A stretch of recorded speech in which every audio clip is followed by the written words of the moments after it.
Guyanese Pope is a bad example to children of this nation. Promoted ranks of the Ghana Police Force will not be demoted as government brings an end to the Sealal and Ramnarine saga, and no waivers for local importers come next year, said the Food and Drug Department. News in Depth starts now. With tonight's edition of News in Depth, I'm Eva Wharton. Thanks for joining us. First up, murder-accused Marcus Bisram is living it up in the United States. He owns 3 properties, including an upscale $3 million apartment in Times Square, Manhattan. Hours after the police issued a wanted bulletin for U.S.-based Guyanese businessman 27-year-old Marcus Bisram, investigations conducted by this newscast have revealed that the businessman owns 3 properties in the United States. In documents seen by this newscast, the young businessman has a property at 1600 Broadway in Manhattan and 2 in Queens, New York. He runs a foundation in the U.S. as well. Now it's unclear how the young man acquired his wealth, even though he claims he earned his money through nursing and his investments. Bisram was said to be the mastermind behind the murder of Berbice carpenter Fayaz Narandat at number 70 Village 2 weeks ago. 4 men did that: Harry Paul Pajram, Nitron Yakub, and Rajesh Moti, all allegedly under the instructions of the businessman murdered the father of 2, Narandat, because he rejected an alleged sexual advance by Bisram. The 4 men were placed before the court on Tuesday and charged with a capital offense. Bisram's mother, Chanel Inderali, and Marianne Lionel were charged with attempting to obstruct the course of justice by offering a police investigator a $4 million bribe to drop the charges. More news on the other side of this break.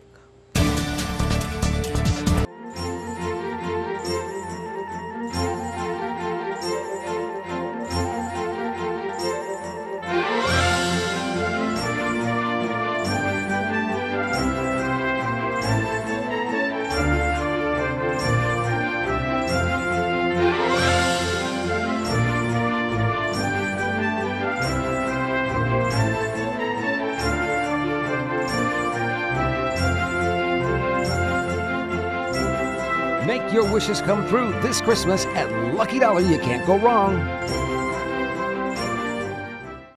Add beauty and style to your home for the holidays with windows from Beeson Windows and Doors. Whether you're renovating or building that new home, nothing compares to the class and beauty of Beeson Windows. Engineered by professionals and built to last longer than the competition. Beeson Windows will match any style, shape, and budget. And if we don't have what you want, we can custom make it for you. So visit our showroom today at 1228 New Echoes Industrial Site or BPAT's building on Regent Street. Call 622-4197 or 226-1292. Happy holidays!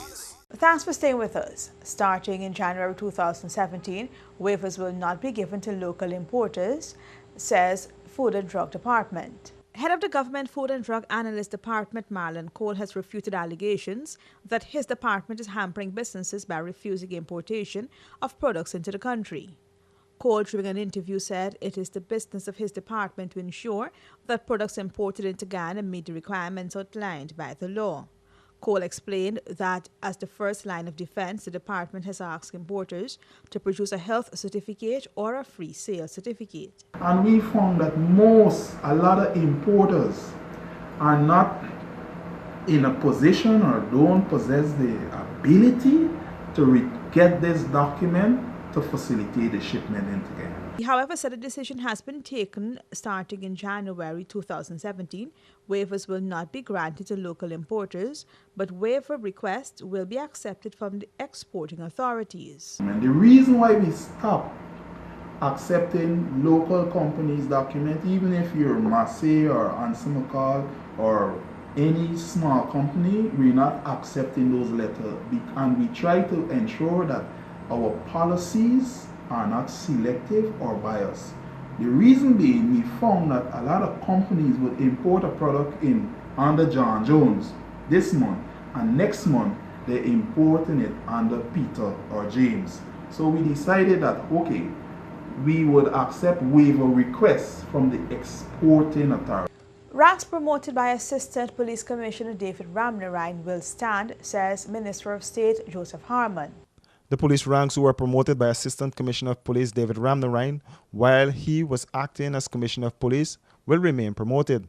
This was revealed by Minister of State Joseph Harmon at his weekly press conference today. The minister did advise cabinet that he did advise the Commissioner of Police, and I think he actually produced a legal opinion that said that those officers who were promoted by Mr. Ramnarine were to remain promoted, that there was no, the promotions should not be recalled.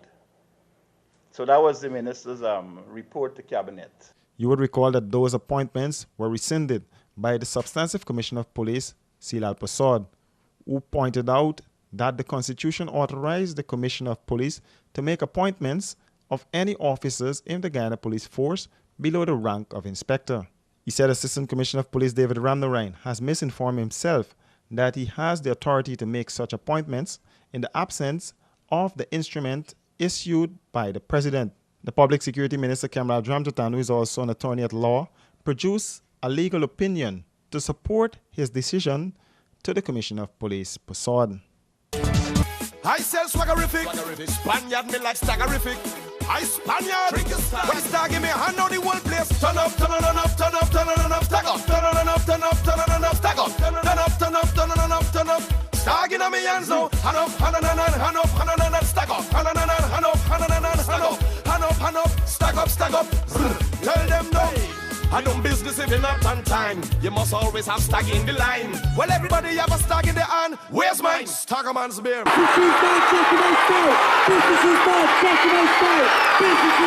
AFC on the West Side, in collaboration with Rise and Sun Turf Club, presents a day of racing. Sunday, November 27th. It starts at 12 p.m. A fantastic race card, including a feature race, A and lower, over 1,800 meters, over $7 million in prize money to be won. It's a day of racing.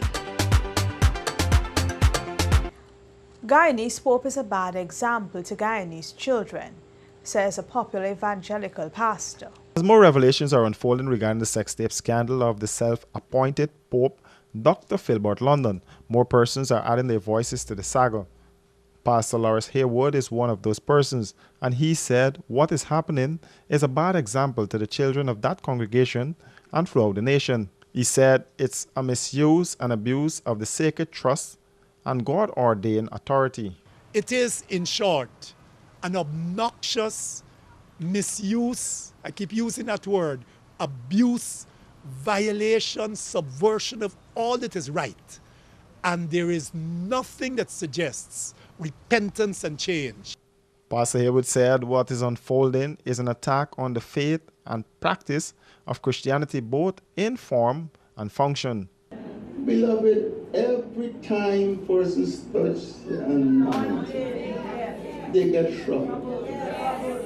And what happens to persons many times is they think that if something happened to a man of God, he's no more anointed.